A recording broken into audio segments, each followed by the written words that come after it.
7 steps or tips to successfully coach your own child in any sport.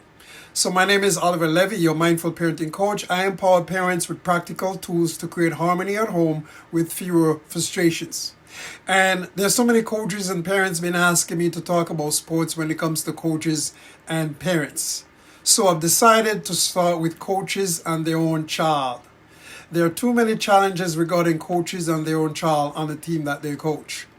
And actually, did you know that some coaches stop coaching their own children because they realize that not only it is a constant power struggle, but the child stop having fun? So first, let's establish roles. The role of a parent is to love your child unconditionally. They need us to be supportive and loving.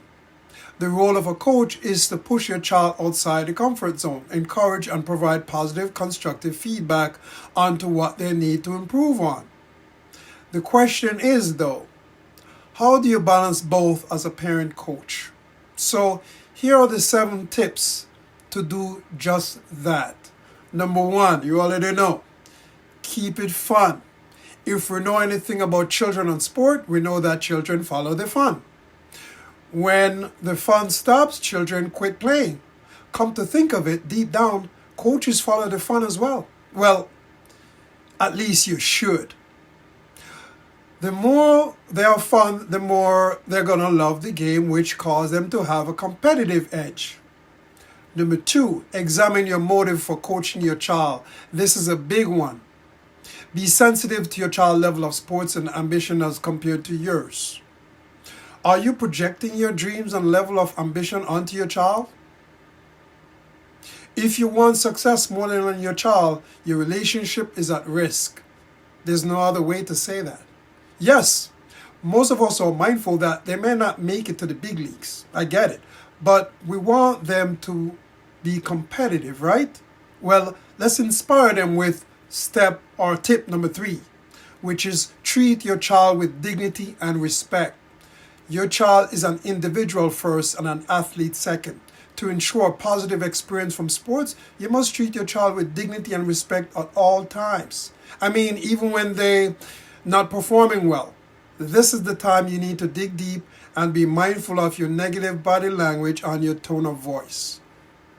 4, listen more than you lecture. Encourage your child to communicate openly with you.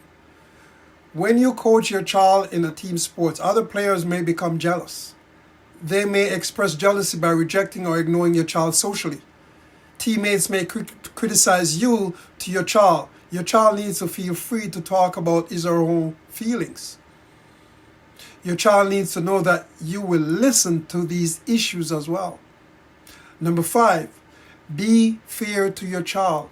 Never be harder on your own child than others on your team.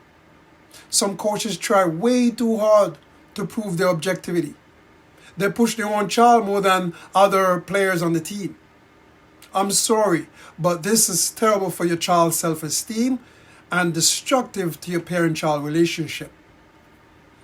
Number 6, stay positive, encourage, and use constructive criticism. Instructional comments, it will be more effective than emotional attack. Studies conclusively demonstrate that instructional feedback builds self-esteem, produces superior athletes, and motivates them. Be mindful and connect the dots. Number 7, learn how to stay calm in situations. If you're angry is somewhat related to your bad mood, dumping your anger on your student athlete will create more problems for both of you. If the mistakes behavior is significant, it will be there tomorrow.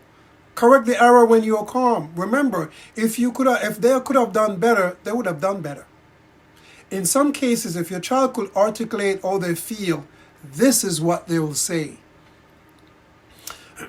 Dad, Mom, Coach, I know you're trying so hard to help me, but you're making me worse by yelling. When I look at your body language and your facial expression, I get nervous and sometimes I'm afraid to make mistakes.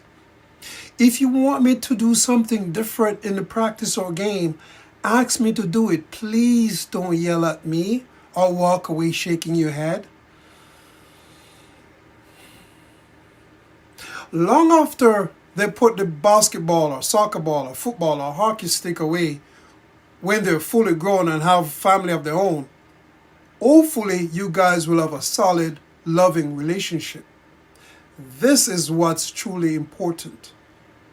Be mindful and don't let your competitiveness get in the way of this. Leave a comment and let me know your thoughts on this. Have fun coaching this season. And as coaches, be mindful and be the change you want to see in all your players.